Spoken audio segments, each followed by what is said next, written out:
Your Honor, kung magkano po ang i-restitute po muna namin. Oh, ano sabi nila? Magkano daw?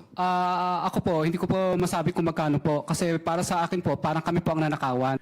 Kasinungalingan po yung sinasabi ni Mr. Diskaya na agad-agad silang sinabihan na magsoli ka.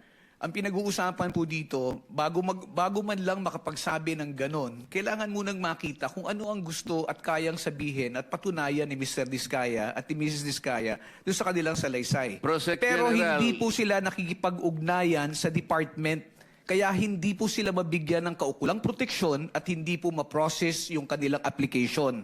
So yung sinasabi po ni Mr. Diskaya, from the hearing of November 14 in the Senate Blue Ribbon Committee, there was never a chance or an opportunity that Mr. Diskaya and or counsel even approach the department despite the proddings of the chairman. Pinapunta ka niya ron. Kasi nandito nag-uusap kayo eh. O, kayong dalawang mag-asawa, punta kayo ron ng alas 9. Pumunta kayo. Sinabi ba niya wala ng restitution?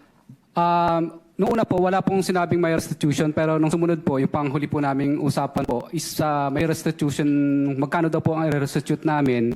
Tapos kakasuhan din po daw kami at hindi didiinan. Pero gusto ko po, Your Honor, na hindi na po muna magsalita ng dire-diretso kasi po yung huli po yung misis ko na nagsalita siya na hindi daw po kami kasama sa WPP. Yung natatandaan ko po yung huling hearing po dito ay nakulong po yung misis ko sa Davao. Samantalang meron naman po nag-exist na project. Kaya natatakot po ako, Your Honor, na baka pag nagsalita na rin po ako, baka po sa susunod po ako naman po ang makulong. Kaya hindi na po ako magsasalita.